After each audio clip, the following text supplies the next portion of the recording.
Hello, everybody, and welcome back to GameStack Podcast. You're listening to episode 144, Dark Patterns. I am your co-host, Vendertron, and joining me this evening, as always, is the beautiful Shalene. Hello, Shalene. Hi, how You look, are you, you buddy? look lovely. You're all dressed up. Thank you, thank Yes, you. very nice. Yeah, welcome back to We Just Love Games Network, everyone. Happy Friday, best little corner of the internet. How's your week been, Shalene? It was okay. It wasn't a terrible week. It was a pretty good week. What'd you get up to? Okay, so today, let me tell you. Oh Let me tell no. you about today. Okay. So today we got let out of work a little bit early because it was snowing and there wasn't too much going on, so they let us out of work a little bit early. And so I come home and I'm like, Arjun, take me on a date. And so we go on a date. She didn't ask, she demanded. Yes, I demanded a Take date. lessons, everyone. Yes. And so we went on a date and ate steak, and I had a giant margarita, like an unreasonably large margarita, and like an unreasonably large chocolate cake, and it was great. And then we were gonna come home, and I was like, "Yeah, we'll go home. We'll do some show notes. We'll get ready for the podcast. It'll be great." Somebody stole his license plate off of his car. So yeah, Was there any other cars in the lot that just his his plate? was the only one missing a license plate. Maybe it fell off on the way to dinner. But like the screws were gone, and like it just feels very improbable that it may have fallen Right. off. Yeah. I don't. That seems Wow. really improbable. That is Somebody shocking. stole his license plate, took the screws and everything. It's gone. So he had to go find a policeman and talk to the policeman. How do you he just walked away and went and found a cop? Yeah, there were 3 cops in the parking lot at the steakhouse. Oh, well, that's handy. Mm-hmm. Cuz maybe So the he cops just stole the went and found license the plate, closest one. Maybe, I don't I don't know. know. Depends on the part of town you were in. Well, that's at least you had a nice dinner and my stuff. afternoon. Yeah, we had a lovely little date. It was great. But yeah, somebody stole his license plate. Well, I had a interesting week too. Very busy, lots of work to do, and just kind of muddling through. So, yeah, nothing really new to report. But we do have a show to bring to you all lovely listeners tonight. And hello to everybody just coming into the chat and listening live. We love that you're here. Welcome. Don't forget the show is sponsored by Oak and Crow Coffee. If you head on over to oakandcrow.com, you can pick up a bag of We Just Love Coffee blend, and $2 from every bag goes to the Children's Miracle Network. And one other thing that I wanted to mention tonight is if you haven't seen the Northern Lights, or as they are formally called, Aurora Borealis, you should check them out if you are in the Northern Hemisphere. Americans and Canadians alike will have the chance to see the Aurora Borealis in most of the northern parts of the United States, as far south as Utah. So that's kind of crazy. So if you haven't seen that before and you live in one of the northern states, you might get a chance to see that. But this is due in part of to the large coronal hole that has formed in our sun. That is, get this. There's a hole in the sun? There's a giant hole in the sun. I know. The sky is falling, Shalene. Like black hole. This sun. hole is so big, it is 20 to 30 Earths lined up back to back. So it's a pretty big hole. I feel like this hole in the sun is asking for your mama joke.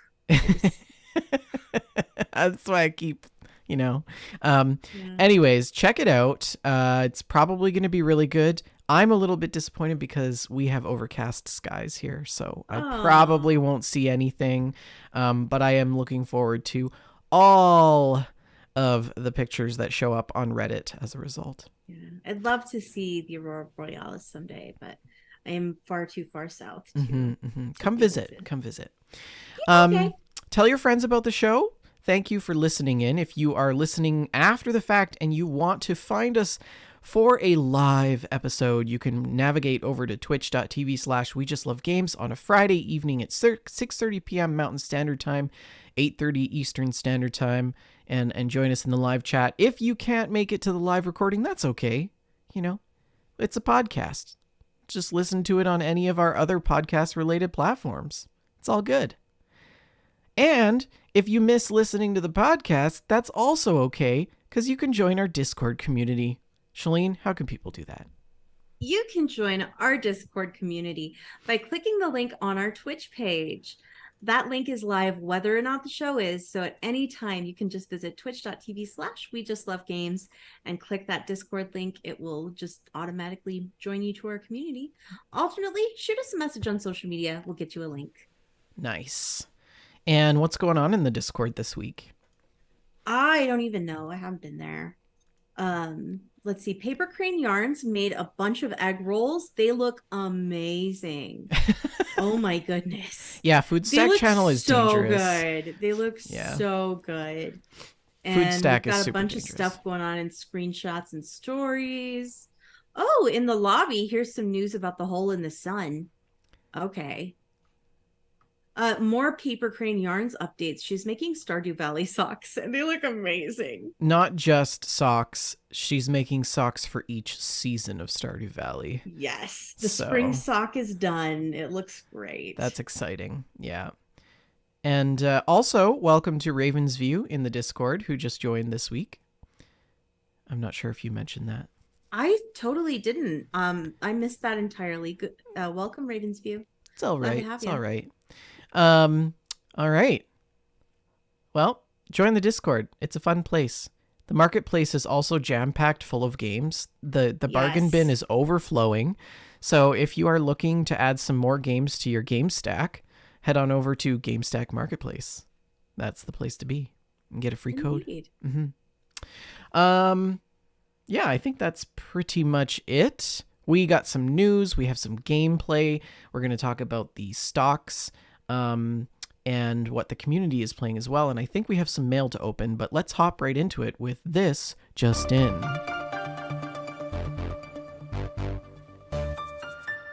Take it away, Shalene.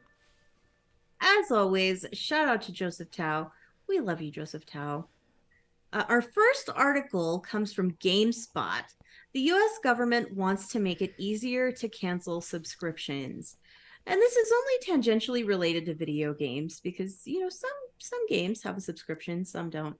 But I feel like it's universally relatable to those of us who live in this internet world. The FTC the Federal Trade Commission has announced a new plan that, if implemented, would make it easier for people to cancel memberships to gyms, streaming services, and lots more. The provision is called Click to Cancel, and the idea is that it should be as easy to cancel a membership as it is to sign up for one. And as we all know, this is absolutely not the case right now. You can sign up for a subscription with very little effort, and to cancel it sometimes means waiting on hold on the phone for hours and strings of emails and navigating through increasingly tiny fine print on websites. And it's an awful time trying to cancel. So these proposed changes would implement a simple cancellation mechanism. If consumers are unable to leave a program easily when they want to, the negative option feature becomes nothing more than a way to continue charging them for products they don't want. So to address this issue, the rule would require businesses to make it at least as easy to cancel a subscription as it was to start it. So if you can sign up online, you would have to be able to cancel it on the same website in the exact same number of steps. I don't necessarily know if any of that matters if auto renew still exists. I think it matters very much. I think it matters tremendously. Because if you cancel but you have auto renew, you're gonna cancel after the auto renew because you forgot about it. So you know, I don't know if it's necessarily. Well, vendor, let's carry on to the next section of the article, which addresses that. Oh, really? New Okay. requirements regarding reminders and confirmations. The proposed rule would also require sellers to provide an annual reminder to consumers enrolled in these programs involving anything other than physical goods before they are automatically renewed. Good. So you would be required to be reminded before you're charged again. Yeah, I So think that that's a huge, huge exploit that companies make millions and millions of dollars on every mm-hmm. year. Yeah, I Um, think this is something you recently experienced. Looking at you streaming services, every single streaming platform that's out there has an auto renew function, and it's very. They make it very like hidden so that you don't mm-hmm. see it. Mm-hmm. And then also the cancel thing. If I have to log into my desktop computer to cancel, right? No, it should Mm-hmm. be right there next to the login, or right there next to my purchase on this TV. Like, Yes, I once had a subscription that to subscribe, it was just a matter of creating a login and entering your card number and you're subscribed. yeah, But to unsubscribe, I spent like 10 hours on hold on the phone. yeah, it's so I had bad. to call a number. There was no option to unsubscribe from the website. And that's unreasonable. That is Yeah. really Can we unreasonable. also talk about like free trials? Mm-hmm. That's how they get you too. That's how they Right? get You're you. like, okay, I'll just do this 7 day free trial. And they're like, just so you know, if you enter into this 7 day free trial, Mm-hmm. we're going to make it auto renew in 7 days and we're not going to tell you about it. Yes. It's not that much of a free trial if you have to enter payment information. Yes. Yeah. Mm-hmm. So, anyways, yeah, I did just experience that, and I will talk about it in my gameplay later on in the show. But I'm excited to see that they are at least creating a narrative and trying to crack down on this Mm-hmm. because it is a massive, massive problem. Yeah. Um, and it's not a hard thing to do. I mean, the FTC passed the law that there needed to be an unsubscribe button at the bottom of emails. Mm-hmm. Um, and every single commercial based email that you get that's an ad, all you have to do is scroll to the bottom and hit unsubscribe. Mm-hmm. It's in small font, but nonetheless, it's there and it works. So, yeah, Absolutely. that's nice to Well, know. um, in other news, Starfield is approaching and it's been rated in Australia. It has gotten a restricted rating for interactive drug use. This is a Games Radar article written by Jordan Gerblick, and Starfield received a restricted age rating chiefly due to interactive drug use. There are 6 different content categories in the rating system: themes, violence, language, drug use, nudity, and sex. And Starfield is apparently fairly mild in all areas except for violence and drug use. According to the Australian government, Starfield has only moderate impact themes and language, very mild impact nudity, and virtually zero sex. However, its violence is rated at being strong impact, and the drug use nabs the top spot for being the least kid friendly and the main reason for the reading. The verbiage interactive drug use means I it's pretty standard, really. They've made kind of a big deal of this in the news, but if you'll recall, Fallout 3 was also rated the same way in Australia because of interactive drug use, and they had to actually change the names of some of the drugs um, in the Fallout games. But like, let's be honest here. And I think we talked about this with Rick in the past. Parents are still going to buy their kid that game. They absolutely are. And yes, we have talked about this with Rick. Ratings on games don't matter anymore. Yes, because you have to have parents that are willing to do that research and enforce it with their own children. So Yeah. Huh. Well, that sucks. But Hmm.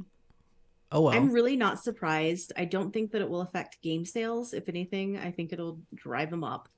Yeah. Um, this is marketing. This has everybody's talking about Starfield this week because of this rating, and I don't think it will affect sales at all. Yeah. Huh. Yeah. Interesting. Okay. Well, You have any other thoughts on that? only that I'm excited about Starfield. And Are you? when I hear, countries changing regulations around the game, it kind of makes me believe that it's a real thing. Right. Yeah. Yeah. Yes. Okay, I feel like this is the beginning of your personal excitement for Starfield. I feel like this is the first time you've ever expressed any kind of excitement about it. I mean, honestly, I thought it would take you way longer to crack than me. I know, and I'm still fully just watching that hype train go by. I am not on board. I am in the tea shop across the street, just Yeah. sipping a cup of Playing it tea. safe. Yeah. I agree. Yes. I agree. I Yeah. I'm gonna play it, but I am cautious. Am I I going to I, play it? I don't want Yes. Starfield to Am break I my going to heart. play it at launch? No, probably not. Well, I probably will play it at launch because it's on Game Pass. So Oh, yeah, that's I right. don't know that I would purchase it at launch. I haven't pre-ordered a game in a while. I think the next one I will be the new Zelda. Um, but it is on Game Pass, so I will likely play it right away. Yeah. But Nice. yeah, I wonder if there what kind of drugs you're going to be interactively using in Starfield. I wonder if it's real drugs that are used on Earth, or if it's going to be like fake drugs that are fictional. What do you think? Think you'll be able to like? I think it's going to be a combination of both. If we know Bethesda as well as we Mm-hmm. do, it's going to be some drugs are going to be like to boost your health. Other drugs are going to be like strictly recreational. Do you Um, think you'll be able to like do shrooms in I don't Starfield? know. I don't think Like so. just go Maybe. I trip mean, on there is shrooms. like psychedelics as a therapy is making a comeback. So I Mm-hmm. wouldn't be surprised if we start to see elements of that within video games, but I don't Well, I mean, know. I don't know if we'll see it in Starfield. I think it's interesting because drug use is really it's a mainstay of gaming. It's something that's been a part of gaming um, as long as games have existed, really. Mm. And a huge example of that is the Mario series, where you're Mushrooms. eating mushrooms that give you different and strange effects. Yep. And that segues us into our next article pretty well. So, this is a bit of a I did not expect to see this one. I just didn't expect to see it. There is a manga, a Super Mario manga. Did I say it right, Arjun? Manga. Yes. Okay. Is it It manga? is manga. It is manga. Oh. I said it wrong earlier this week, and he laughed at me. Um, so that's why we're checking. But this manga suggests that one-up mushrooms grow from the bodies of dead Marios. And it comes along with a very disturbing image of a one-up mushroom with a root into a Mario corpse. Let's just bring this It's up for just our. it's horrific. It's horrific. Um it's really bad. It's really bad. But of course the one-up mushroom, if anybody is uninitiated, gives you an extra life, another chance to complete the level. And I just that it's so much darker when you think of it that way, that it's grows from the body of a dead Mario. Yeah, if you think about it, video games really don't deal with death all that well. It's just it's horrifying. It's horrifying. And I do want to say that the Twitter account Super Mario Broth uh, noted that this they were the ones who drew attention to this, but they also wanted to point out that this is something to be taken as a thought experiment more than anything that's actually canon, because these manga are filled with jokes and eccentric theories like this. So it's not necessarily something that is absolutely a fact in the Nintendo, the Super Mario universe, the Mushroom Kingdom. But just the idea of this, Yeah, it's enough to give me yeah, nightmares. yeah, exactly. That's hilarious. Yes. Um, yeah, I don't know how I feel about that. Did you see the image? Isn't it so disturbing? Have you watched oh, what's that show on Netflix about psychedelics? I don't know. Probably not. How to Change Your Mind, I think it's I called. don't think I've seen that. No. It's about alternative forms of therapy for mental illness, and Okay. people who try LSD and MDMA and psilocybin and all these other psychedelic drugs talk about their experience, um, and how it completely changed their mindset and their mental Mm-hmm. well-being. Um, and then it also goes into the history of how psychedelics were actually sort of shoved under the rug in the 60s as being a bad thing by the Nixon administration.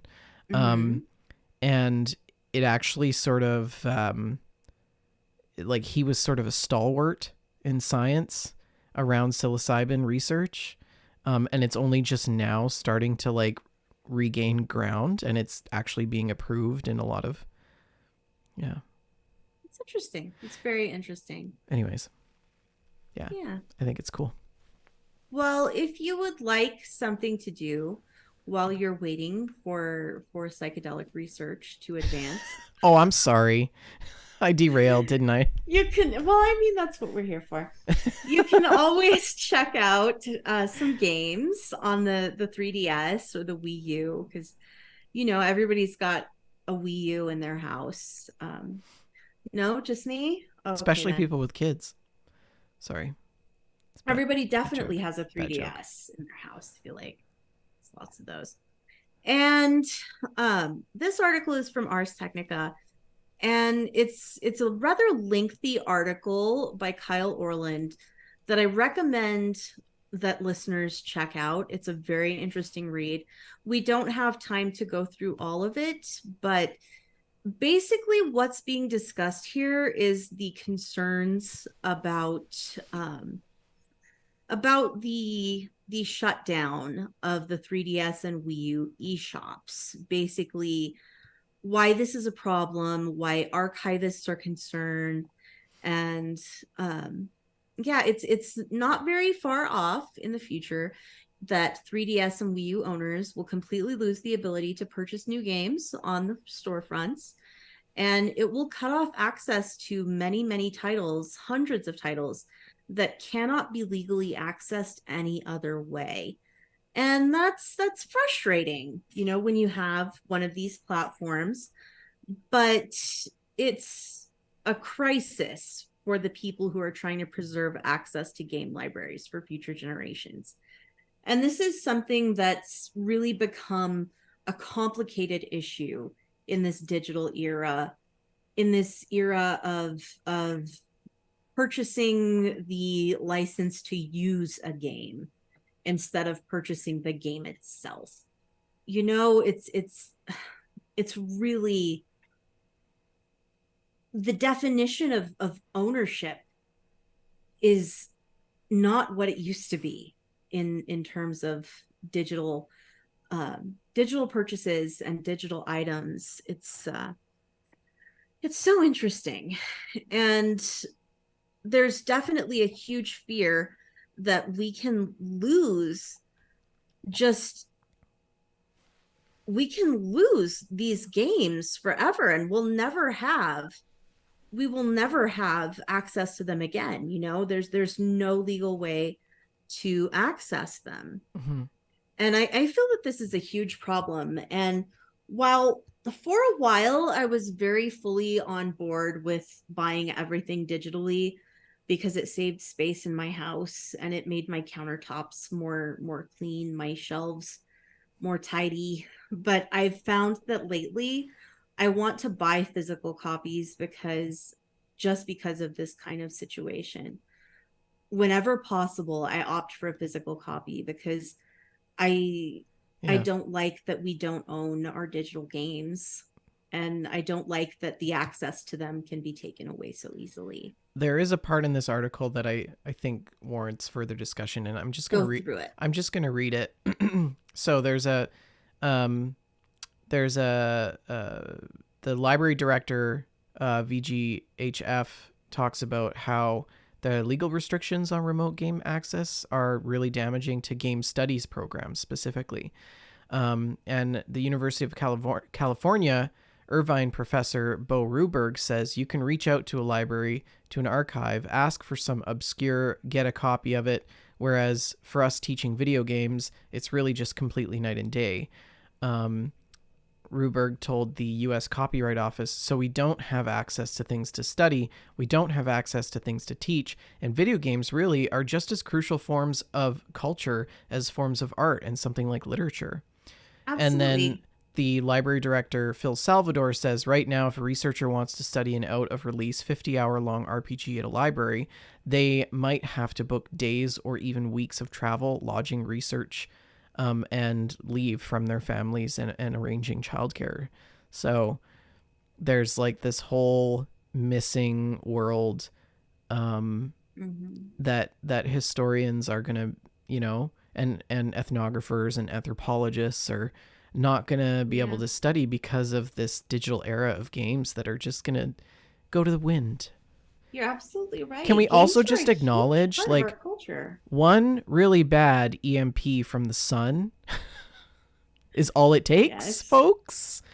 And luckily, we have an ozone, so you'll be able to watch that EMP tonight in the skies via northern lights. But if it's not there because of global warming, we don't even have phones to communicate with each other. Right. Right.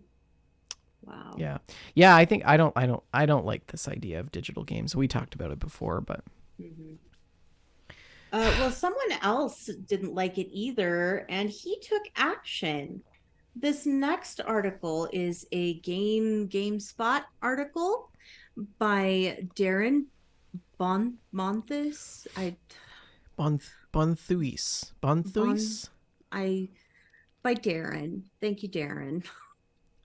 And this is about YouTuber The Completionist, who has purchased every Wii U and 3DS eShop game before these storefronts shut down. It cost him $23,000. So, I mean, it doesn't seem like an odd thing at all to want to purchase some things before the storefronts go down. You know, it's your last chance to get access to these games. But he purchased the entire catalog, Gerard the Completionist Khalil, the entire catalog available on these systems for $22,791. Now, this was $9,673 for 866 Wii U games and $13,118 for 1,547 3DS games, with the collections measuring in at 1.2 terabytes and 267 gigabytes, respectively. This includes DSiWare and virtual console games, as well as DLC for dozens of titles. It took him 328 days to accomplish this. It required 464 eShop cards and was funded by various sponsorships. And in his video breakdown, Khalil described some of his motivation here. I'm going to read this quote. When a digital storefront shuts down or games get delisted, countless titles run that risk of being lost forever.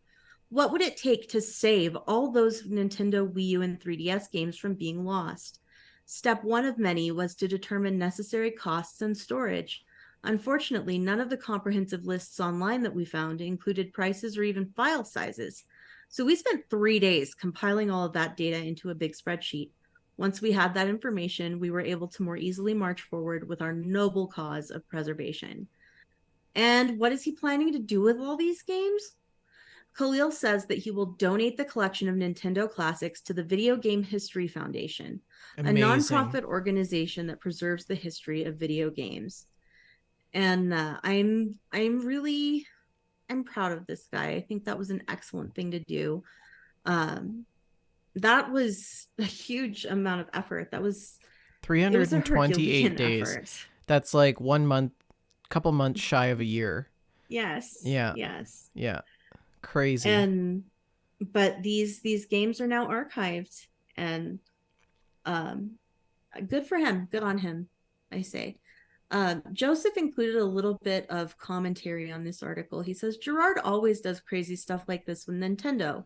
He owns every variation of Nintendo handheld designs for the DS, 3DS, 2D, etc., including for the Switch. He is a super fan to the point where it's kind of crazy. But at least the games from the store are now available for him to do 100% runs for them on his channel. So that's good. And our next article is in the same family as the discussion that we've been having. This is an article from EA.com. It is an announcement regarding the sunsetting of several Battlefield games. So, Battlefield 1943 and Battlefield Bad Company and Bad Company 2 will be removed from digital storefronts on April 28th, 2023, and you will no longer be able to purchase them. And the online services for these titles will be retired on December 8th, 2023. So, Bad Company 1 and 2 still have some offline features, such as the single player campaign. You will still be able to access that if you've purchased the games, but you will not be able to use any online features. They've quoted here, while these titles hold a special place in our heart, we're now looking forward to creating new memories alongside you as we shift our focus towards our current and future Battlefield experiences. And I understand they can't afford to keep servers going forever for a game that is not being played, but I This still is hate to part of see the this. this is part of the problem too, Shalene. Mm-hmm. Right? Absolutely, it is. So Absolutely, it is. that's scary because we can't just keep creating new servers and Mm-hmm. and we also can't keep running the old servers because servers take a lot of energy and they create a lot of waste too. They do. So Yes. it kind of And if makes me wonder, like how many video games am I playing are stored on a server? mm-hmm. How much digital space am I taking up that I don't actually really even know about? What an interesting question to ask. Wow. Like I'd love to know. think about the games that you play that are stored in some sort of digital cloud somewhere. Mm-hmm. How many would you say that is? Maybe three. Maybe 3. Fallout 76, is Mm-hmm. it stored on the cloud? Yeah. Sea of Thieves. Sea of Thieves. I think that's all that I'm really actively playing that are server based games. Well, Steam, anything that you play on Steam, Oh, those are saved in the cloud. those are And saved in anything a I play on cloud. Xbox or PlayStation or Switch, also all So saved in the cloud. basically All everything. of them, everything. Right? Yes. So our digital footprint in And then terms of there's your music library and your Spotify, Kindle library and our whole any lives, yes. our everything that makes us interesting. I'm not sure I like this conversation. Speaking of interesting things, You know what's I've always been really interested in is the Lord of the Rings series. I love Big The Lord of the fan. Rings. Yeah. Don't you just love So it? good. Yes. I adored the books. I was super excited when the movies came out, really enjoyed them. But I've never really had a great experience playing a Lord of the Rings video game. I didn't even know that there Maybe was Lord of the Rings video games. there are a few Lord of the Rings video games, yeah. Hmm. But there is a new one coming out in May of 2023, Lord of the Rings Gollum. Hmm. This game will launch for PS4, PS5, Xbox One, Series X and S, and PC On May 25th, 2023, the Switch version will launch later in 2023. The game has been delayed multiple times. It was originally supposed to launch in 2021, it was pushed to 2022, and had a firm release date of September 1st, 2022, before getting delayed once again. And the trailer that was released shows that the game follows Gollum on an adventure that takes place between the events of The Hobbit and The Lord of the Rings. It is an action adventure game with stealth and platforming mechanics.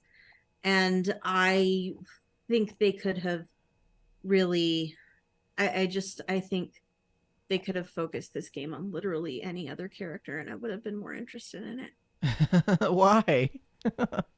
I mean, I've never looked at Lord of the Rings and been like, yeah, I want to experience this story from the point of view of Gollum. Well, who would You you know, I rather? just Who would you rather? literally anybody else. Give me the Tom Bombadil rhythm game. I'll take that over this. This is I just Tell us how you really feel. this is not what I want out of a video game. I look at him. He's gross. I don't want to look at Gollum He just crawling wants to be around. loved. No, he doesn't. He just, I don't know. I don't know, Bender. What are your thoughts? Are you going to play this? Well, as somebody who's watched Lord of the Rings over and over, I do think that Gollum is somewhat of an underdog in terms of character. Yeah, he is. He He's is. a bit of an underdog in the story, and I think that he has a really complex character. That's true. That J.R. Mm-hmm. Tolkien places him in the Lord of the Rings universe. So I kind of like that they've created this because it's a bit of an ode to him. Um, Mm-hmm. but I'm kind of on the same fence with you that it wouldn't be my first pick. Um, so I don't know. I mean, my first thought is like to play a game as, um, like Aragorn or Gandalf. Like, give me a nice RPG, where I have a party built of members of the Fellowship, and I can, I just Gollum. Why? Why'd you do this, internet? Why? Well, if any of It's you pick up Lord of the Rings and you play it, let us know how it goes. I would like to yeah. play it. I think it would be good. I hope it's good. I want it to be good. I want all the video games to be good. Yeah, yeah. I feel like bad decisions were made. You know what else was a bad decision? Oh my gosh. Okay. We're waiting. We're waiting, Shalene. I'm trying to I can't say okay. There's a dating sim where you can have an anime girl file your taxes and she Oh, actually files your taxes. It's not just a game, you're actually using this software to file your taxes. Um this is a Zany Kotaku article by Isaiah Colbert. wait a minute. And Wait a minute. Okay, continue. yes, right, it's a lot to process. This game is called Tax Heaven 3000 and you play it's a dating sim where you're romancing a girl named Iris who has fabulous pink hair and she wants to help you do your taxes. So I can't with this. I can't with this. But you answer her questions and you are actually filing your taxes. It's developed by MSCHF, which is a Brooklyn based art company behind Chair Simulator, the Lil Nas X Satan shoes. Do you remember that where they had blood in the shoes? Yes. It's, this is a visual novel that claims it will help you file your tax returns. You go on dates with Iris, and she really is interested in your Okay. personal Okay. finance information. Hold up. Hold up. Because, like, wait a minute. You're telling me that a video game is playing an intermediary part in my very, very financial private information. Yes. And she also asks for your social security number. If you're listening to the show, don't file your taxes through Iris. Just don't do it. That's not a safe way to file your Oh taxes. my goodness. Oh my goodness. Shalane, I'm calling it now, 6 months from now. We're going to be talking about an FTC report and lawsuit against this company that made this game over This is privacy. amazing. Over It's privacy. amazing. There are some serious privacy issues here. So like I do question the wisdom of giving this anime girl your social security number. But if it makes you feel any better, the co-founder of MSCHF, Daniel Greenberg, says it's probably safer than most big box tax software. Iris doesn't kiss and tell. She wants to know your personal information to prepare your tax return and nothing else. So we have the assurance of Mr. Greenberg, so I'm sure it's fine. But if you are genuinely concerned, Bender, it may make you feel a little better to know that the Steam page for this game has been completely taken down. Yeah, there is no longer a listing for this game on Steam. I just I can't with this. It was wild. This is right. Absolutely wild. This is on the stack of weird stuff with the bathwater and that giant Cheeto that we talked about. The giant Cheeto. I loved the giant Cheeto. To be 100% clear, this was not part of the Josephtown news drop. I added this in Of course myself. you did. So yeah. Don't blame him for Joseph Tao would take one look at this and shake his head and go, next. He probably didn't include it in the news drop because he was like, Shalene's gonna do this. Yeah, and if he's listening right now, he's listening to the show. Girl. He's shaking his head. He's yes, just sitting there shaking his head. But before we move on from the news, I did want to address a comment in chat. Taz says, so only good-looking characters are worthy of being played, in reference to my comments regarding Gollum. Oh, and I'm like, Iris? Yeah, that's not what I said at all. I mean, I'm not hot for Gandalf, and I would play the heck of a Gandalf game. And Tom Bombadil, I was serious in that I would rather play a Tom Bombadil rhythm game than a game about Gollum. Treebeard. Now that's something I can get behind. Oh, I would love a Treebeard game. Right?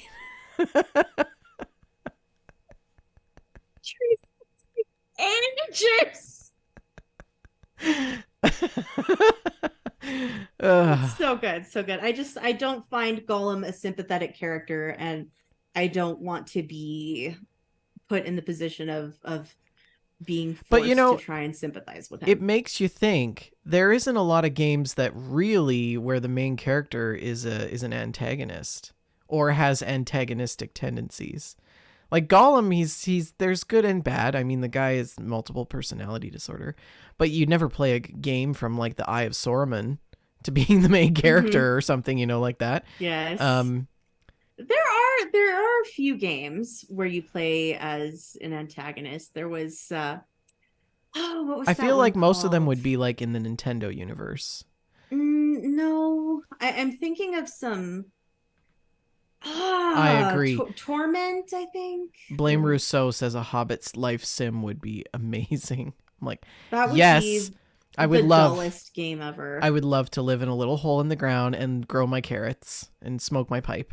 It would basically be Overlord. Thank you, Jess. Jessica Starr in chat says Overlord. That's Overlord. One of the games I was thinking of. Yep.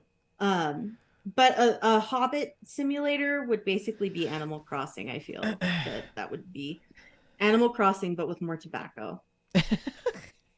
I mean, you could always make a really short character in Ark and just play a Hobbit, play the role of a Hobbit.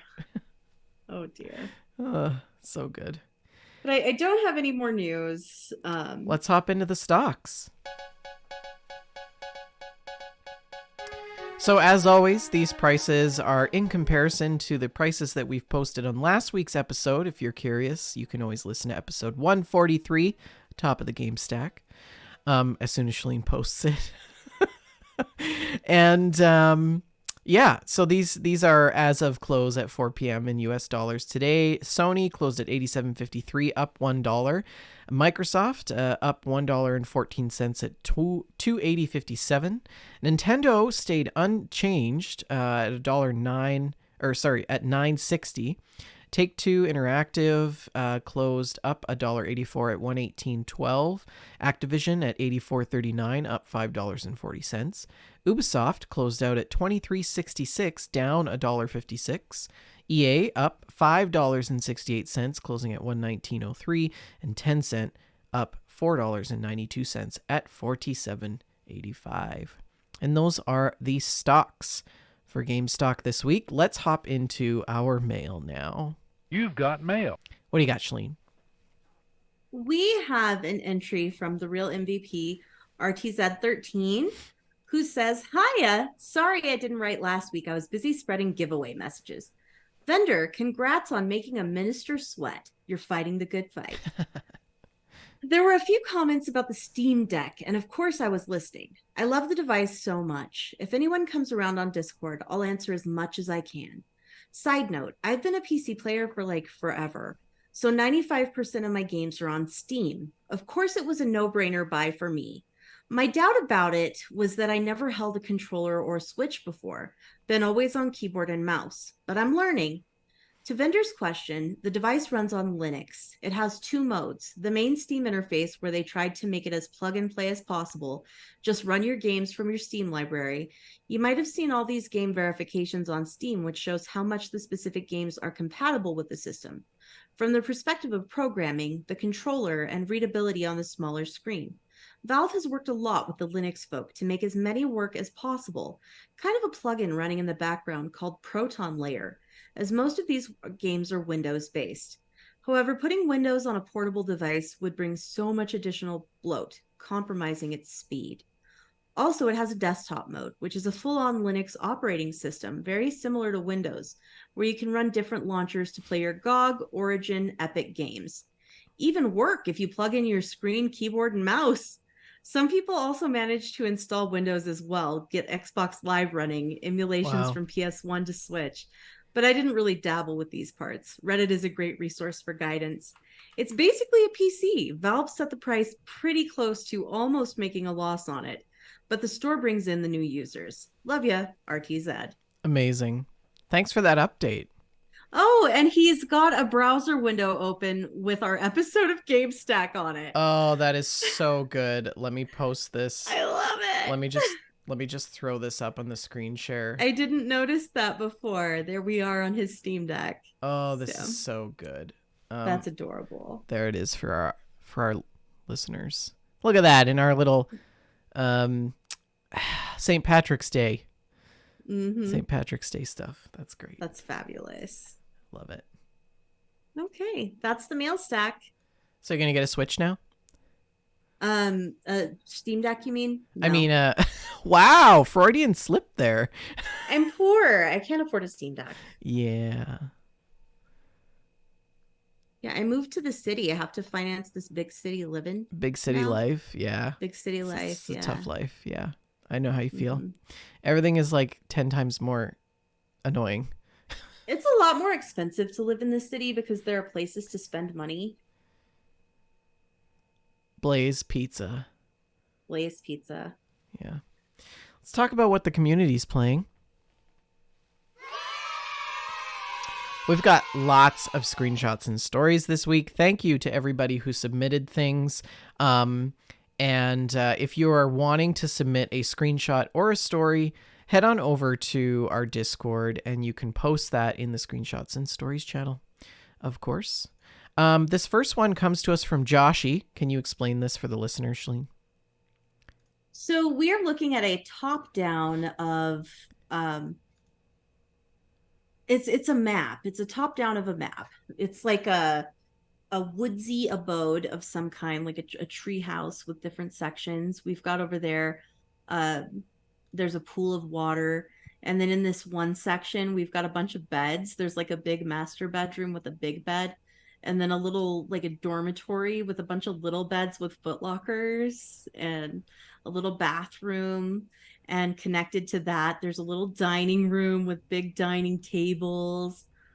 And yeah, This it's just, I it's think this is great. one of his It's best fabulous. designs. I love it. Do you I think also it's notice full of the character. the two hot tubs or bathtubs? I did. Yeah, I did. I like that. Mm-hmm. Yeah. It's Really cute. I good. like it. Oh, by the way, we have more pictures. Let me just keep going here. This one's from Taz, and he says construction of underground bunker and hangar are all well underway.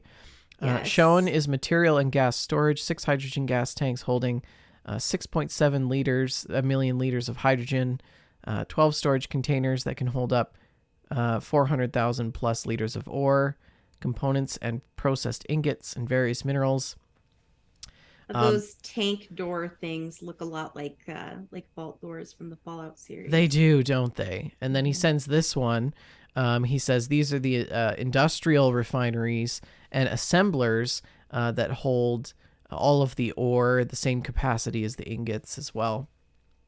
And it's giving me satisfactory vibes. It's pretty neat. This one here is also, he says, my main underground area was finished and another has been begun clearing. Each section is 75 meters wide and deep and 20 meters high, and the area is cleared using nanite powder drill system, allowing near perfect square chambers. He has this down to a science. Yes. And this last He's put image in from so him much work on this. is a more distant picture of all of the cargo containers and everything. Mm-hmm. Looks good. Yeah.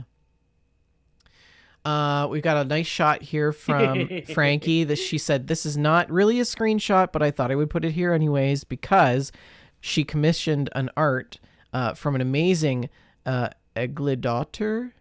Oh, from the amazing Engglidotter on Twitter. And this is my Elder Scrolls Online main Ferrothil Night Pool, a Bosmer who is knife fighting a mopey chicken. I am so happy. The chicken has a knife in its beak, and it looks like he may win. He looks very angry and determined. I love it. And then this is a picture of the actual screenshot of Oh, her character in not Skyrim, Elder Scrolls. And then she has quest name on the side, and it says Mopey Chicken so underneath. that's quest items. Or quest She's got a item, sorry. mopey chicken in her inventory, so I'm guessing that means the chicken did not win. What's the difference between a Mopey Chicken and a regular chicken? I would say one of them's a little mopey. That was yeah, close but no. And then another one from Joshy, and this looks like a potato shot. It's a shot of a kitten or a cat sleeping, and we all know where this is from. This is the opening of Stray. Yeah, so Joshy has started playing Stray, and I love it. So cute. Look at the little paws. And then you're gonna love this next one. Oh, it takes two. This one comes in from Captain Canuck, and they said, started playing It Takes Two with my son. He's nonverbal and enjoys playing games like this, and it's our way to connect and work together on something that we both enjoy doing, even if it's the same level over and over again, because he enjoys shooting the wasps. Shooting the wasps was really fun. I feel like this would be a really great game for nonverbal Yeah, I think communication. it's great that you have this way to connect with Yeah. your son. And there's more actually. So there's this. So that screenshot was of what are their names again? Carl and May. May. Carl May. and May. May's got the pen, or it's like a It's heat a lighter. lighter, and then he's got this the bottle top with the yeah. And then this next one is a shot of them running across a tree branch, and followed by this one of them fighting the wasps, and the wasps are all covered in honey. The wasp level was pretty good. The wasp level was pretty good. I think I don't know. I can't. I need to play the rest of it to determine what my favorite level was. Yeah, we need to finish this game. We do. And then our last submission for tonight's show is from RTZ13, and he says, Party is progressing with the story of Baldur's Gate 2. We found some little dungeon, probably loads of treasures with minimal resistance. Nice. And it's this picture of this colossal cave entrance with these two dragon heads on pillar stones, and there's like a party plainly of six. He's being sarcastic. There's going to be many terrible monsters in there. Yes, yeah. And he's got a party of six ready to go in. I love it.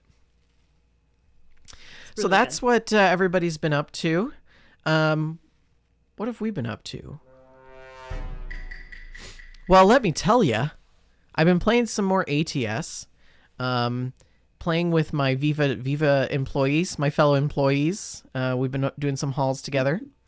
My friend in Brazil has now gotten himself a Logitech G29 wheel and is all excited to use it. So it's nice to see people get excited about gear when they get it. I always love that. Remember how we were talking about subscriptions, Shalene? Yes. Well, the other day I was sitting here minding my own business, and suddenly I got an email that thank you for your payment has been approved for $70. And I'm like, what? What is this? Turns out WJLG Farmlands is still going strong on the G Portal dedicated server website. Oh, no.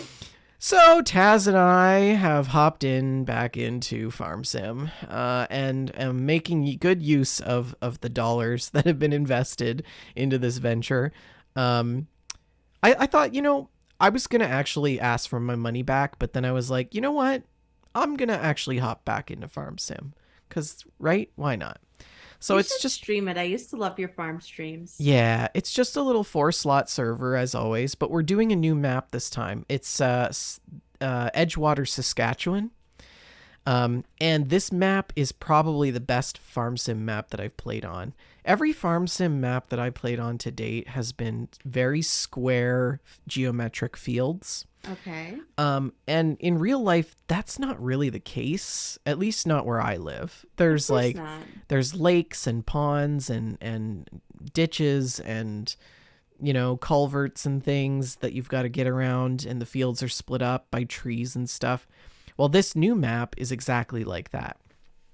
So it's very the fields are not square. There's lots of different curves and hills and stuff. It's very complex when you're trying to cut and lay down seed and things like that. So that's enjoyable. There's different pre-established farms. I moved into a little farmhouse, and I've got a little shed. I bought a lawnmower, and I don't have any money. There's no government subsidies because Saskatchewan. But I do have some bees, and I have some chickens, and they're not ready to lay eggs yet, but I've been feeding them grain every morning, and they just love it. They all come running to the trough. They're all excited. Yeah, that's been fun. Farm Sim is good. When I first moved in, the previous owner had laid down fields as far as the eye can see of lentils. So I now have silos full of lentils. I have lentils for days. It's not going to be a winter of famine. It's going to be lentil soup and lentil bread and lentil loaf and lentil steaks. And I really like lentils. Yeah, lentils are great. Lentils are good. So, but I did lay down some oilseed radish to prepare for the spring. And this new version of Farm Sim 22, has precision farming and also seasons. So right now I can't actually plant anything. Everything it's harvest season, right? So the only thing that I can do is lay down some oilseed radish or plant some grass or something like that. But the oilseed radish, when you lay it down, it actually adds, the roots spread deep into the ground and it adds nitrogen. So it's actually like a natural fertilizer. So if you plant oilseed radish the previous season, you can till it back into the soil and it acts as a layer of fertilizer without having to spray. So I did that. and I learned about oilseed radish in the process. Um, but that's been fun. And I love my little farm. It's great. My bees haven't produced any honey yet, but my lawn is spectacular. Nice. It is just the nicest lawn. Other than that, I played Fallout 76 with you. You played what? Fallout 76. Yes. I reinstalled it and I played You it. did reinstall it and you played with Archon and I, and we were really happy to have you. It was so funny because I logged in and they were both like level 4,000 and I was like level 20 with my tattered rags and my backpack. Yeah, we logged into some lower level characters so that we'd be a little closer. So That was tell fun. tell me, what did you think? How did it go? It was fine. It was just how I remember it, but better, I think, because I'm Mm, coming into it with a different mindset. Yeah. Um, yeah. and I'm excited. We kind of mucked around. We went and did an event, the Mm-hmm. Nuka World.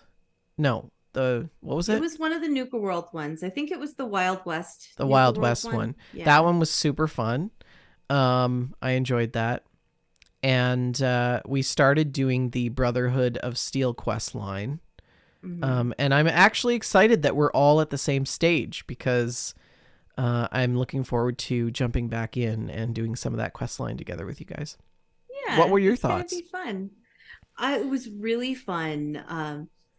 It's it's always great to see something that you're really familiar with through the eyes of somebody who's new to it. And you're not new to the game. You've played the game, but you are new to this section of content. You Yeah. know, there's the game has changed rather profoundly since the last time that you were online. And it was fun to show you things, and it was really funny because we had some of the buggiest moments that we've had in quite a while. And I was like, stop it, game. You're embarrassing me.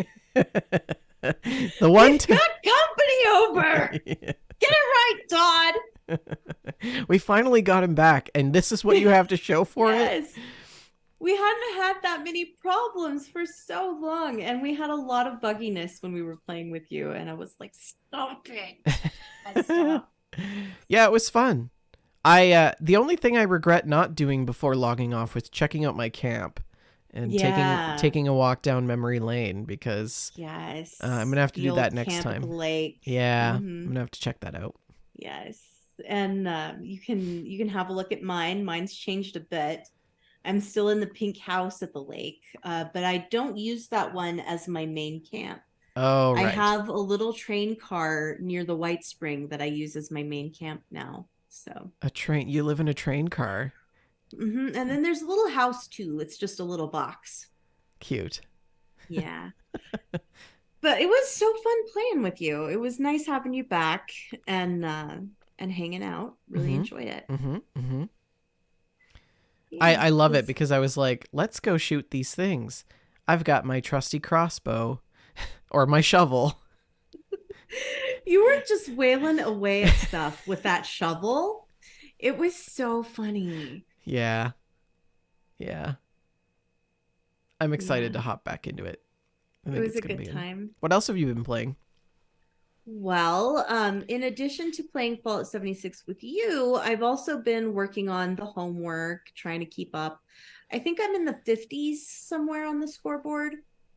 And I've talked at great length about the spreadsheet and trying to learn all the plans and all the mods for Mm-hmm. everything. Mm-hmm. And there are quite a lot of mods that you can only learn by scrapping the item in question.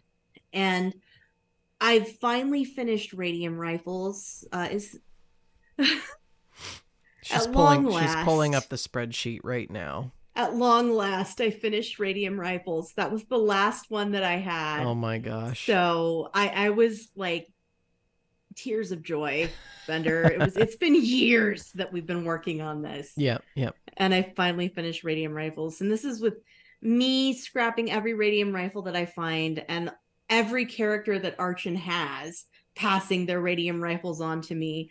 I scrapped radium rifle after radium rifle after radium rifle, and I finally learned all the mods. And And this is in Jim with Jim Justice. with Jim Justice, yeah, he's the main. He's the one who knows everything. And I also picked up my Xbox character that I had not touched in probably over a year. Really? And I did some homework on Xbox because I wanted to get high enough on the scoreboard to get the cold shoulder shotgun. It Okay. is such a good shotgun. And when I eventually do return to that character, I want to have access to that shotgun. Um, and of course, we only have one Xbox hooked up right now. So we've only got the one TV. So I was playing by myself. Archon couldn't play with me. And I really forgot how scary that game is when you're low level and alone. It's It's a so very different unforgiving. experience, very different experience. And it was really funny because he was like trying to Sherpa me a little bit. He's like, turn to your left. There's left some drugs, go get those drugs. And like, here, you left this, turn to the right, your other And right. you're like, And like, stop side seat driving. I was such a mess. It was funny. It was really funny. But in addition to Fallout homework, I also picked up a couple of new games this week. And I had a ton of fun with them, and it felt really good to branch out and do something different. I played the demo for Cereza and the Lost Demon, the Bayonetta Origins game on the Nintendo Switch, and I absolutely loved it. I'm definitely going to pick up the full game. I got paid, so I think I'll go get it this weekend. I loved this game. I love the storybook quality that the story has. And there are page turns during the cutscenes, like you're reading a storybook. There's a Nice. narrator. It's so neat. And just to give you a little bit of a rundown, I don't know anything about Bayonetta, so I haven't played any of those Bayonetta games. But um, as a child, Cereza uses the power of dance as her magical power, and she summons a demon that inhabits her plushy cat, like you do. So you have this demon, and you can keep him in beast mode, where he is very scary and intimidating and ferocious. Or you can keep him in plushy mode in the shape of your little plushy cat and carry him around. That's And that is adorable. called hug mode. Oh my gosh. So That's cute. ridiculous. And the art is so charming for this game. It's just, I love it. I love the environment art, the costume design, the character design, and little touches like when you brew potions, you're stirring a cauldron. Because she's a little witch, so you're brewing potions, you're stirring a cauldron, throwing in your ingredients. You do control both characters at the same time when you have the demon in beast mode, in separate mode, not as a plushie. Mm-hmm. And that can be a little tricky, controlling both of the characters at once. One stick on the controller controls each character. With your left hand, you're controlling Cereza, and the right hand controls the demon. Much the same as Brothers, A Tale of Two Sons. If anybody remembers that one, that was by the same Hazelight Studios, the same company that made It Takes Right. Two. Right. And I think you could play this game couch co-op just by splitting up the Joy-Cons. Oh. I could hand you the right Joy-Con and you could play as the demon, and I could use the left Joy-Con to play as Cereza. Mm. And I think that would be a totally valid and workable way to play the game. It's a unique world and story. I like that it draws from actual folklore. For example, one of the first enemies that you fight are the AOC. I don't know how you pronounce that, but those are actual fairies of Celtic legend, that those exist in Celtic folklore. Cool. And a lot of the crafting ingredients are from traditional folklore, like rosemary is used to ward off evil, and that's a traditional folkloric thing. Right. And there's a little rhythm game that goes with casting spells because she's dancing, and it's cute. It's very fun.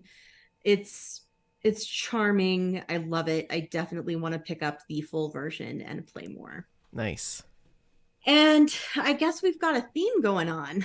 The second game that I played is called Witchcrafty. Oh, you finally picked it up.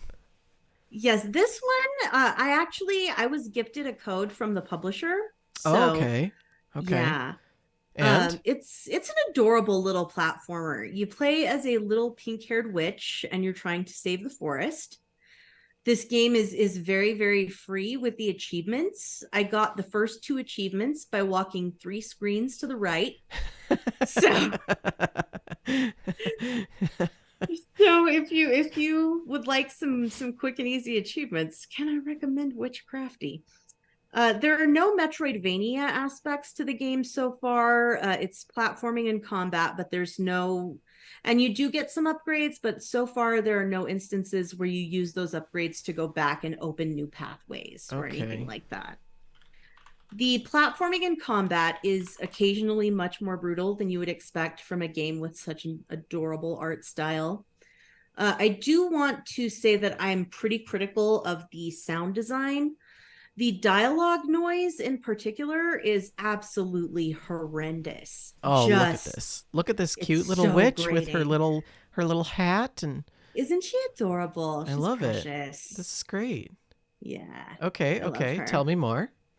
And yeah, the music is fine. It's nothing to write home about. It's also not bad. But the noise that plays during dialogue is just, it's unacceptable. It's nails on a chalkboard. And like I said before, this can be very challenging. If you're watching the video version, you're seeing a pretty good example of some of the combat and such.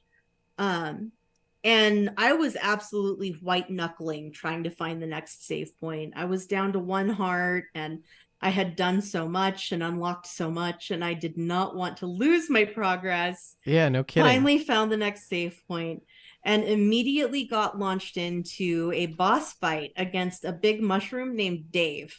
Oh, Dave Chaffins. And Dave the mushroom was pretty tough.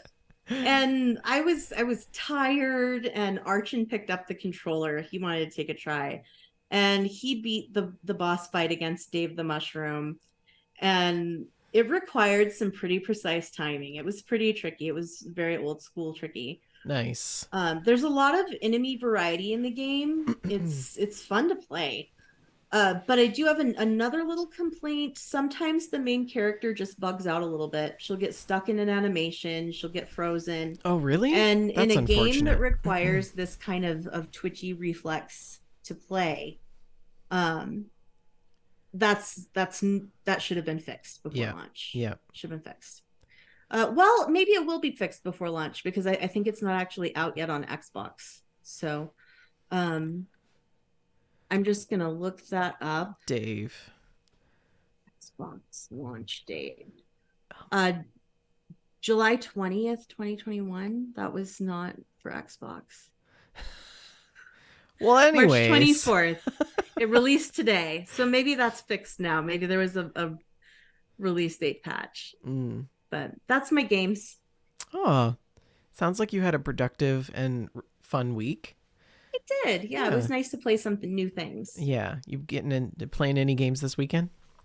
Probably not. I have some things to take care of this weekend. I'll be pretty busy. Ah, well, don't forget you can catch us next week on Friday for another episode. That'll be our 145th episode of GameStack Podcast. We are sponsored by Oak and Crow Coffee. If you head on over to oakandcrow.com, you can pick up a bag of We Just Love Coffee blend, and $2 from every bag goes to the Children's Miracle Network of that blend.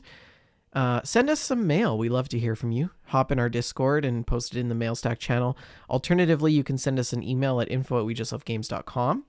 You can also find us on Twitter at We Just Love Games, Shalene at Shalene L, myself at Vendertron N. We also are on Facebook, facebook.com/We Just Love Games, facebook.com/group/We Just Love Games. We're also on Discord. Join our Discord. Scroll down right below Shalene there. The link is in the Twitch page. And as always, we record the show live every Friday at 6:30 p.m. Mountain Standard Time, 8:30 Eastern Standard Time on twitch.tv/We Just Love Games. We're on YouTube, iTunes, Stitcher, iHeartRadio, Spotify, Apple Podcasts, Google Podcasts, any other podcast platform you can think of. Please like, subscribe, and review the show. Thank you all for listening. Shalene, have you got a last word? Hug mode. Good night, all.